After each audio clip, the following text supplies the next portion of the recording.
How's it going, guys? JP back at you once again, bringing you guys another DVD/Blu-ray update. I just love doing these things. I always look forward to when that stack is just big enough to where I could record one of these videos. They're just so fun. So I do have a few more things in the mail, but I decided I got a big enough stack to do an update, and then I'll just use whatever I get in the mail to start the beginning of the next stack, the never-ending cycle of the DVD collector. So let's get into this one. We're going to start with some titles that I got from FYE.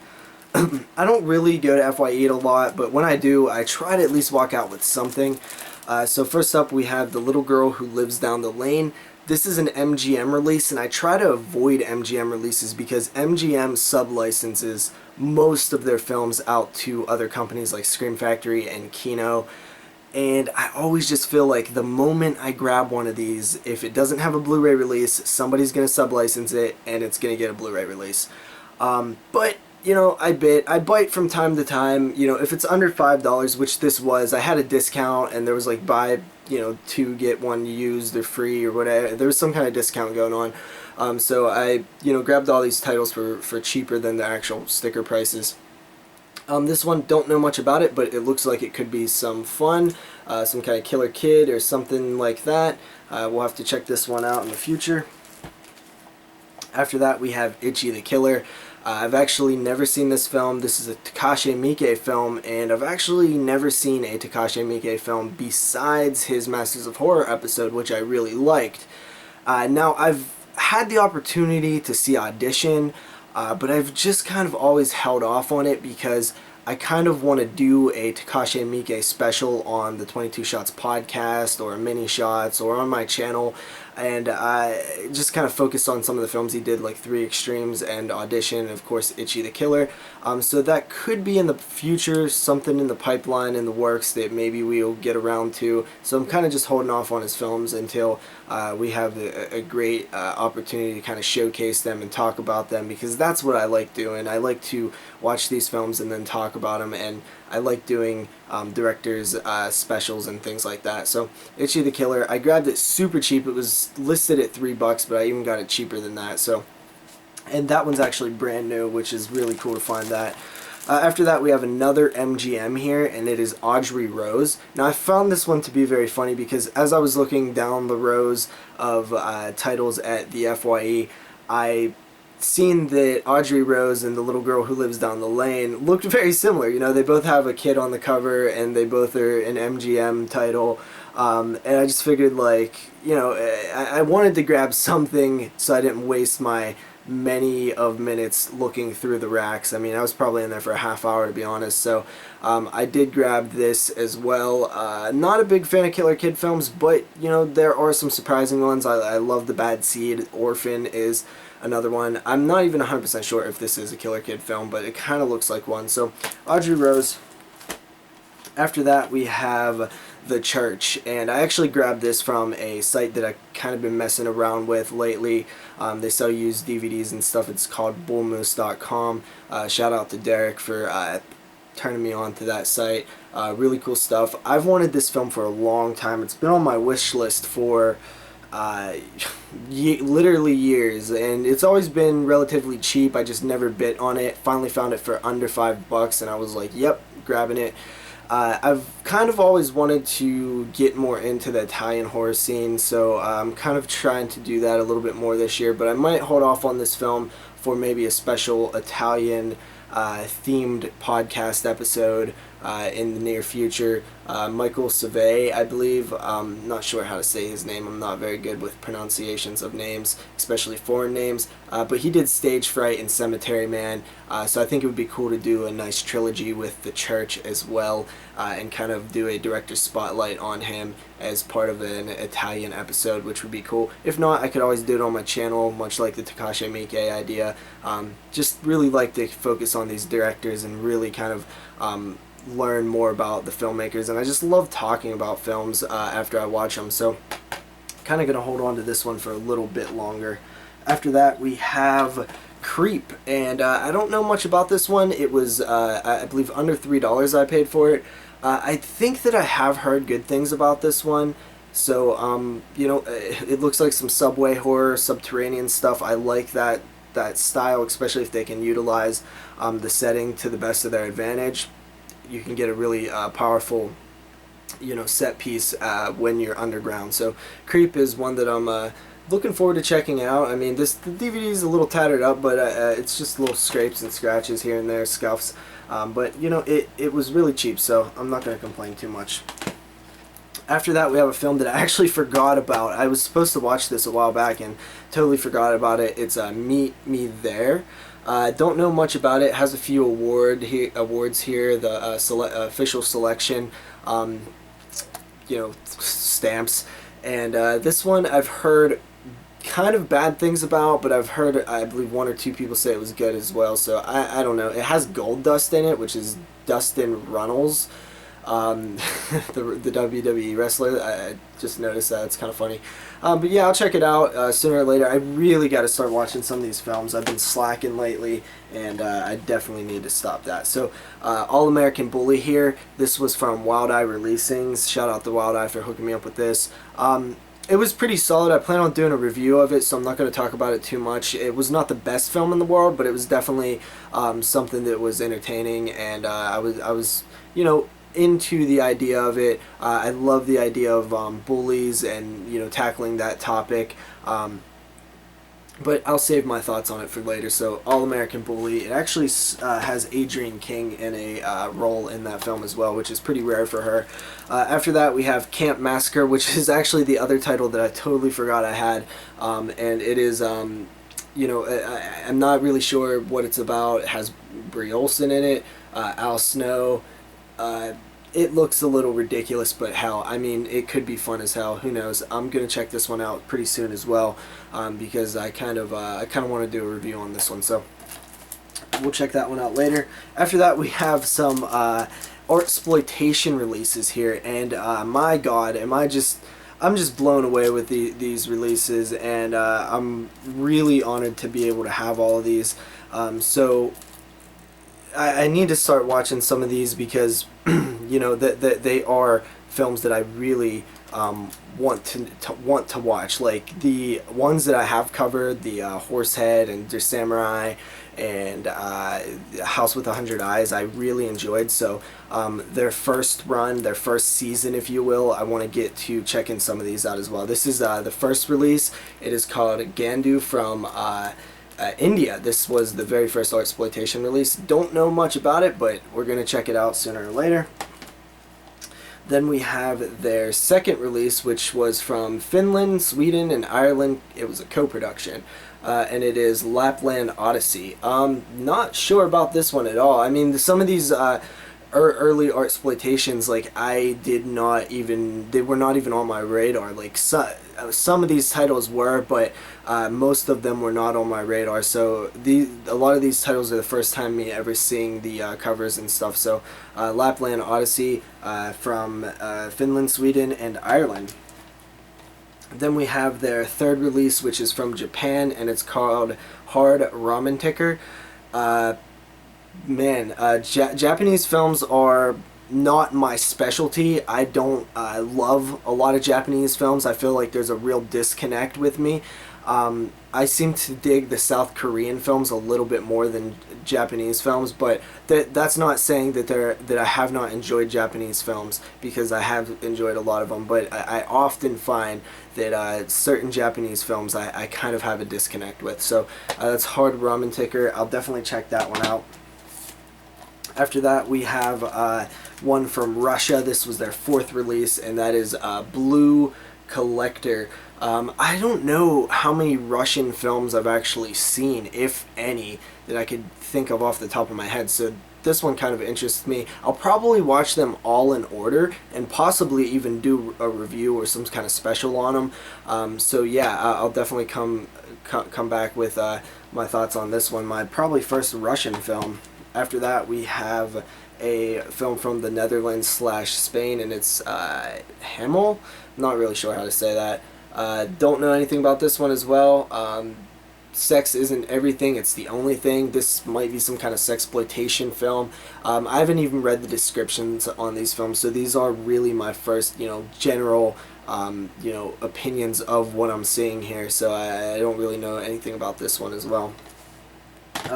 After that, we have their 6th release. It's from Serbia, and it is Clip. Looks pretty cool to me based on the cover. Probably some kind of webcam type movie. I know that not all of these are, you know, directly horror films, that most of them are like art house films, but a lot of them do have some horror elements to them. So Clip, I'm not sure if it's, you know, a horror film or not, but, you know, that's Clip. After that, we have a film from Germany, and it is Combat Girls Dig the Nazi Sign. Say what you want about the Nazis, but they definitely had style. I did not just compliment Nazis. Alright. Combat Girls, this one looks cool. I like German films, so I'll check this one out. After that, we have their 8th release, and this one is from Lithuania, France, and Belgium, so it's a co-production. It's called Vanishing Waves. This one looks weird as hell based on the top of it. I have no idea what's going on here. So that's Vanishing Waves. If you guys have seen any of these, let me know what they're like. Let me know what the highlights are. After that, we have the 9th release, which actually does not have a country of origin on the side, which is a bit odd for them because I thought all of them did. So maybe this is a USA one or something like that, and it is Wither. Actually, it says that it's a Swedish homage. So they did not write Sweden on the side, but it is apparently a Swedish film, so I don't know if that was a typo or what, or, you know, a miss... I don't know. They forgot to put the damn country of origin on there. So yeah, Wither. Sorry guys, it's, you know, really late right now, and I'm trying to get this video done. So after that, we have a film from Chile. This is their 10th release, and it is Hidden in the Woods. I think I've actually heard some decent things about this one. Not sure if I've ever seen a film from Chile, so I'm crossing off all these countries as I'm going to go through these Artsploitation films. So that's Hidden in the Woods. After that, we have Horror Stories. This is their 11th release from South Korea. That's what I'm talking about. I do dig South Korean films. Yeah, so that is Horror Stories. After that, we have the 12th release from Spain, and that is Animals. This one is, you know, I dig the covers that they do. This one looks a little crazy here because you have this little teddy bear following behind this guy. Seems totally art housey. It's a little ridiculous looking. After that, we have the 13th release, which is actually from the USA, and it is Toad Road. I've heard very mixed things about this one. I think Moods just watched it, and he said it was pretty out there and odd or whatever, but I think he said the ending was a little underwhelming. So, but I've probably heard the most things about Toad Road out of all these early Artsploitations. After that, we have the 14th release, and that is Memory of the Dead, which I believe I've heard of things about as well. This one is from Argentina. It looks very, very weird on the cover and the back. Man, these Artsploitations definitely look very odd. After that, we have, this is, you know, part of the newer releases now, and we have the 19th release from the Netherlands. It's called Reckless. This is one that I will be getting to very, very soon, and I will probably do a review on it, so look forward to that. So after that, we got a few Blu-rays here. This was one that I'm pretty sure I did not have in my last update, and it is Horsehead. This is the 17th release from the country of France. This is a very oddball, surreal, just, you know, batshit crazy. It's just so complicated, complex, hard to understand. Horror films, horror slash fantasy. It's all over the place. I did a review on it. I'm very interested to check this one out again just because of how much of an oddity it was. So Horsehead, I definitely recommend it though. After that, we have the 18th release, and that is from Belgium, and it is The Treatment. This is one that I have not seen yet. I will be watching it and doing a review on it very shortly. This one is, I believe, very long, though, from what Jeremy had said, so it's going to take me a little bit of time to set aside to sit down and watch this one. So, The Treatment. After that, we have a Cult Epics. Big shout out to Cult Epics. I love this company. I've picked up their 3 of their releases. Actually, I didn't pick them up, but you know, the Necromantic 1 and 2 and the Deathbed, I really did enjoy those releases, and this is their newest release, and it is Der Toad's King, and that is a limited edition of 3,000 copies. This is, I believe that only means the slipcover is the limited part of it. But there is a 1993 documentary on here as a special feature, Corpse Fucking Art. This is by Jorg Bergerite. I don't know how to say his name. I love the slipcase of this. Very excited to check this out. This is from the director of Necromantic 1 and 2. After that, we have Diary of the Dead. I picked this up at FYE as well. You know, it's a Dimension Extreme, which I do want to grab all those, the ones that are still available to grab. I think a few of them might have went out of print. But Diary of the Dead, I actually like this film. I haven't seen it since it came out, but I actually did like it, so I'm curious to see if it holds up. After that, we have, this is kind of a pickup, I don't even know why I bought this, but the Stepfather remake. I love the original Stepfather, heard nothing but bad things about the remake, but I figure I might as well give it a shot. After that, we have Starry Eyes. I got the reversible slipcover on here because I like this one way better, the reversible cover art rather. Starry Eyes was, I believe, my third or second favorite film of 2014. I love this one. This one was really, really cool. Highly recommend it. It's really dope. Looking forward to rewatching that. After that, we have Extraterrestrial. This was one of the IFC Midnight releases. Scream Factory partnered up with IFC, and there's kind of a water spot on it that's annoying me. I don't know, I've heard mixed things about it. I think I'll like it based on just the brief things that I've heard, but it'll probably take me a while to get to this one. It's not on my short list or anything. After that, we have Escape from New York. I've actually had this one for quite a while and forgot about it. I might have actually updated this one, I'm not sure. But yeah, I've actually never seen this film. There's a few John Carpenter films that I've actually never seen, so I probably need to get on that one day. But I've heard good things about Escape from New York. After that, we have Cabin Fever Patient Zero. This was a pickup at a Family Video, and it came with a slip, and it was only like $2.50 or something, which is a great price. Blu-ray, awesome. It does not have the DVD in it, but I don't really care. The Blu-ray is what I want. I've still not seen the second Cabin Fever all the way through, though, so I need to do that. After that, we have Candyman, Farewell to the Flesh, Scream Factory pickup. I am not a big fan of this film, but I do want to give it another try with perhaps the audio commentary. Maybe I can learn a little bit of things about the film and appreciate it a little bit more, which often happens when I watch a film with a commentary. So after that, we have Children of the Corn, the remake. We was actually supposed to do a show on the podcast for the Children of the Corn films. That's still planned. It's just got delayed a little bit, so that's why I picked this one up. The remake is pretty damn bad, actually, and I seen it when it aired on the Sci-Fi Channel, I believe, and haven't seen it since, so I do not know about that one. After that, we have a double feature here of Vampire's Kiss and High Spirits. This one I ended up getting a little bit cheaper than what it normally goes for, so that's why I bid on it. You know, Mood says that Vampire's Kiss was actually pretty entertaining, so I'm willing to give it a shot, I guess. After that, we have Children of the Corn Genesis, which was the other Children of the Corn film I didn't have. Now I have them all. Dimension Extreme here as well. This is just, I know this is just going to be terrible. This is the only one out of the series that I have not seen. It's probably one of the worst, if not the worst. So we'll see when we get to it. After that, we have Empire of the Ants and Jaws of Satan. Got this one for $11 or so used. It is in great condition though, so I'm very happy about that. I usually do not pick Scream Factories up that are used, but I made an exception for this one. Empire of the Ants, Jaws of Satan. Looking forward to these animal double features. I gotta get the rest of them. I think it's gonna be so fun to do. I'll probably watch them in a double feature format too. So that is Empire of the Ants and Jaws of Satan.